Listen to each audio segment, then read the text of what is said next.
Hello, everyone. This is Pac-Man Jones with Savannah Seaport News, and today I have the mother of Deanna Ellison. If you guys remember the video that I done a few months ago, well, actually on May the 6th, where she actually died in Chatham County, and I have the mother here to speak to us, Mrs. Janice Kirkland. How are you doing today, Miss Kirkland? I'm good. Okay. So, um, when this happened, I actually got a chance to talk to your son, and he talked to me about some things he didn't really want to talk about personally, face to face. He rather me to talk to you in a situation. I'm just really thankful to have you on here and to talk about your loss of a daughter. Now, Mrs. Deanna Ellison, was she originally from Atlanta or was she from LaGrange, Georgia? She was born in Atlanta, but she was raised in Effingham in Chatham County. Okay, okay. And she was 29 years old when she passed, right? She was 29. Yes. Okay.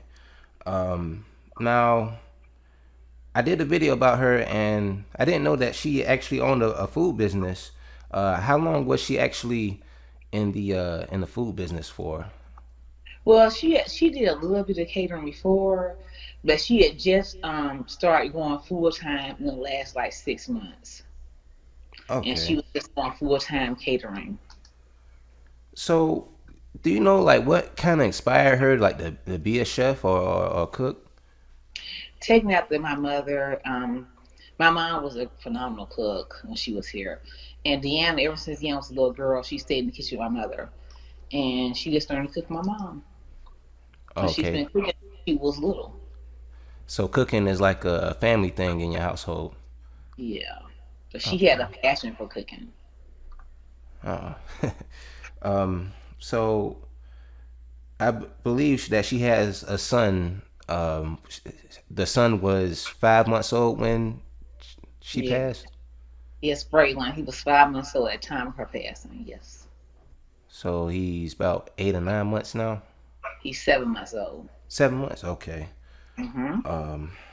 Well, now that's the same son that she had. The son with the suspect, right?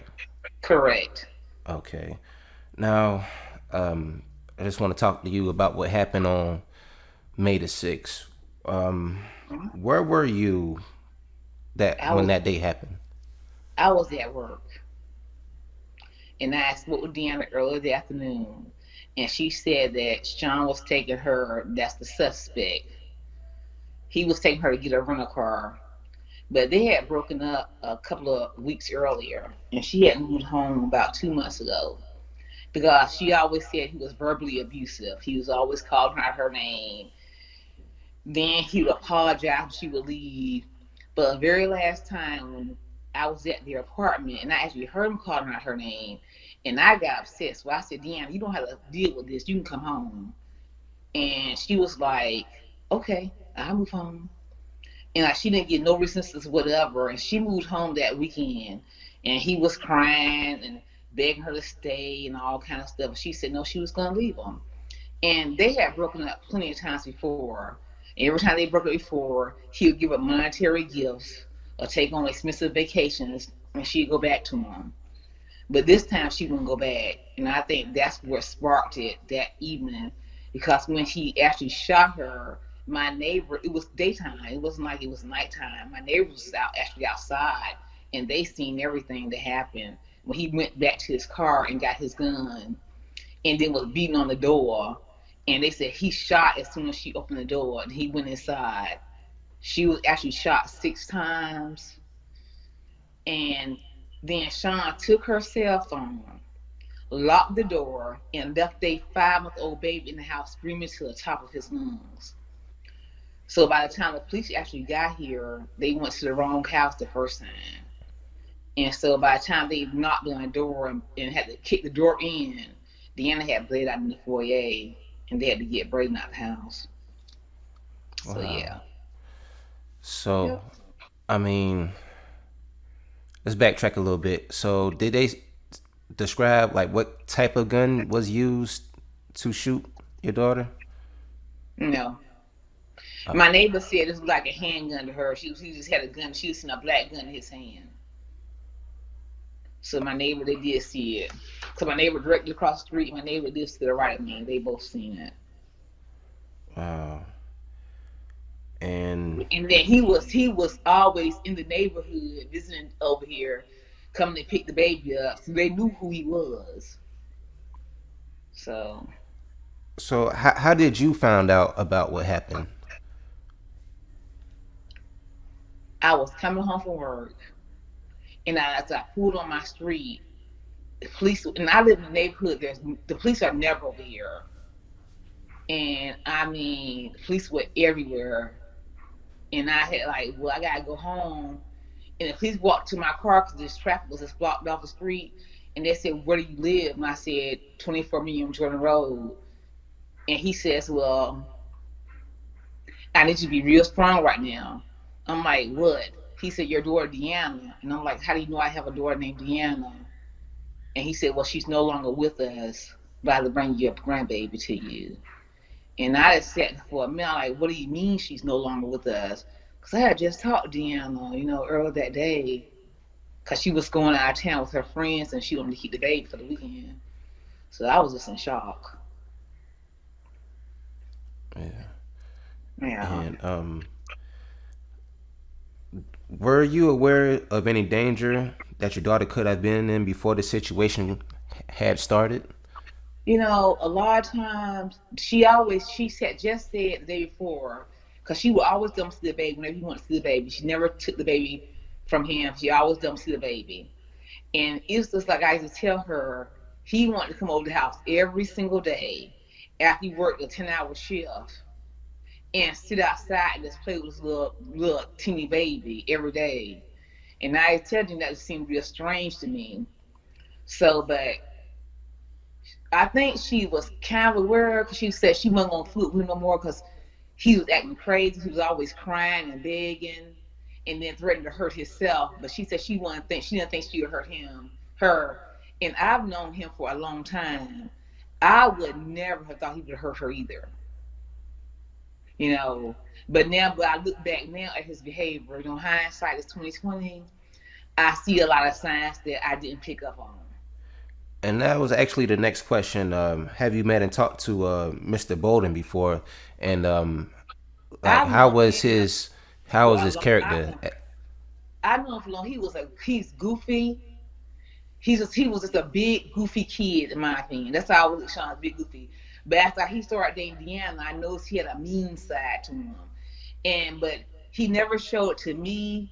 But when little things Deanna would tell me, like he called her names, was just mean to her when I wasn't around and stuff. But he would never show that side. He was like a chameleon. He always acted he was this good kid, but he really wasn't. You know, he was mean and hateful, and so I mean, could you expect something like that from him? I would have never expected him to kill Deanna. No, I never would have thought he would have killed her. No. Um, Am I surprised he killed her? I'm not surprised either, because I had told her before. Because he just went from one extreme to the other extreme. One minute he was real nice, another minute he was real mean. You know, he just went from one end to the other end. So well, how did you find out about his arrest and then involvement in Deanna's death? when I found out how I knew he was arrested, Yeah. I got a call early that morning at 6 o'clock. The police had called and said they had picked him. They got him. Okay. They got him. Are Because you? he had actually called my phone after he killed Deanna. Wow. I And mean, what he did? was he called my phone. I'm like, and the police was standing right next to me, and it was like, he says, "Miss Janice, why are the police looking for me?" And I said, "Sean, you know why the police are looking for you, and you need to come turn yourself in." He says, "I'm not coming back," and then he left. Then the police got the phone. The police talked to him for a minute, and then he hung up. But then his daddy said that he had told his mother that he didn't mean to kill Deanna. But how you six shoot somebody 6 times, but you don't mean to kill them, Yeah. you know. So So, what do you think the possible outcome would be in this case? What would you like to be? What would you like to see him sentenced with? I would like to see him get the death penalty, but I know it's being the South and we having a black prosecutor at the time. More than likely not, they're not going to ask for a death penalty just because of the history of death penalty. But I don't ever want Sean to walk the streets again. Period. Ever. I want them lock him up forever. He don't deserve to live again. Deanna was 29 years old. That girl had so much going for her, and she was when I said she was a good kid, Deanna has never been in trouble before. Deanna was a good kid, and all she thought about was how she was going to raise Braylon. And I just picked up her book the other day. I found her a diary in her room, and she had her life goals. The first life goal was start my own business, and that got a check mark out of it. Then it says they buy me a mommy truck for Braylon, save $5,000, and go on a vacation. And I see those three don't have check marks on it because she didn't let her live her life to have check marks on it. And I feel if you just feel you can't live without somebody, kill yourself. Don't kill her. And she was so looking forward to being a mom. This is her first baby. And all she said about how she was going to be a good mama. And she was a good mama. And now she can't raise her child or see him get teeth or walk or crawl. She'll never get a chance to be a mother. And then that being your child, the greatest gift you can give a child is a mother's love. Because without your mama, it's nothing like having a mama that loves you. Like I know of my own mother personally. I don't know what I would do without not having a mama. And that's something that nobody can give to you, nobody can replace. You can't replace a mother's love. And I think he stole that from Braylon. Yeah. So when the funeral happened, I remember. Well, actually, we talked on the phone a few days ago. It was uh, a flaw how the GoFundMe was set up because there was a GoFundMe set up for Deanna, and somehow things Yeah, went bad.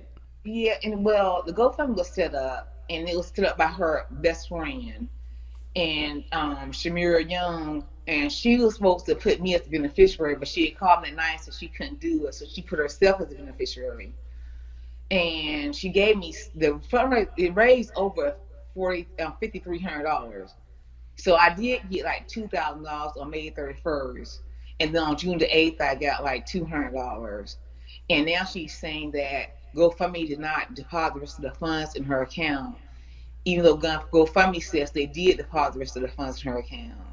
So I had to go file a police report, and so now they're doing the investigation. So honestly, I hope she's being honest. I have the hope, but there's just so many different excuses that have been given that it is not plausible they did not deposit that money in her account. And I think if that's your best friend, our family's already going through one tragedy. It'd be a shame because I was gonna take the rest of that money and put it into a college fund for Braylon, just to take from a baby that's basically just an orphan, you know. Yeah. Yeah, but Well, we'll see how that goes because no, they're investigating it. So and it's still pending, right? yeah, the police officer actually came by here early this afternoon and got some more information. So yes, it's pending. Okay. And speaking of information, is there any more information that the police has given you about the case or that you can legally say? Well, I just know that he has been indicted. He's been charged with felony murder and malice murder. And in the state of Georgia, those carry an automatic sentence of life imprisonment. But it's just a case either with or without parole. But you know, even if you get life with parole, it's no guarantee you're gonna get parole. Yeah, true. So Well, what would you like to say about domestic violence? I would like to say this. And as a parent, and I always thought I was just smarter than that, that I knew about domestic violence and I could see it. And I had told Deanna before that verbal abuse, in my opinion, it's just as bad as physical abuse. But Deanna, I guess you felt just words, just words. I would say if somebody makes you feel like you're less than, don't be there. Take your stuff and you go. And if you just feel uncomfortable, and you have to get a restraining order, get a restraining order. Do what you can to protect yourself, because people will do things to you that you wouldn't imagine. You know, somebody could say they love you 1 minute and can kill you the next. So that's I always say, let's be careful and let's be aware of your situation and trust your instincts. Trust your instincts. What would you want people to know about Deanna's life?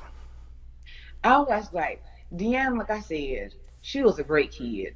I mean, and she had grown into such a wonderful young woman. I mean, I loved her with my whole heart. And she was just a good person. Deanna had a good heart. She had a smile that was like room, and she was kind. When I say she was kind, she was very kind. And she was just a good person. And I'm gonna really miss her. And I feel really bad that her son won't grow up to know who his mom was, cause she's just a wonderful person. She really was.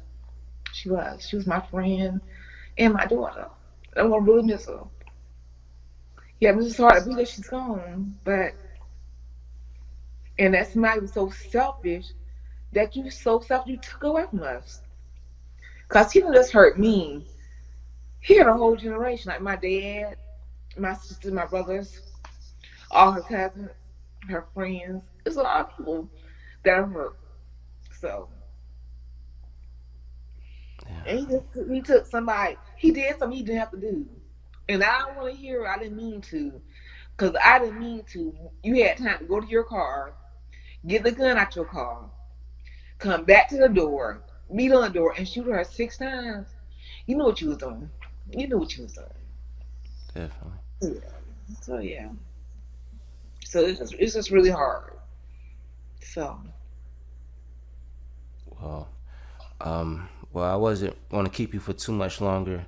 I do appreciate you just talking to me and just getting your side of the story out, because when I did the video, I didn't really have too much information, and I know that actually having a mother of a violent crime, is not everybody wants to come and talk, and I do respect everything that you just said, and and I never met Deanna, but it sounds like she was a real beautiful, young, and she a go was. getter person, and I feel like her impact really was strong, especially in your family, and I'm pretty sure everybody misses her. And I just really thank you for coming on and just be able to talk to me. Anything else that you want to say before we leave and get out of here? Now, I want to say to all the young women out there, even young men, if you feel like you're in an abusive relationship, you don't have to take that from anybody. Just get out, because you're just worth more than that. You're worth more than that. Nobody deserves to be mistreated. They just don't. You know, that's all I want to say.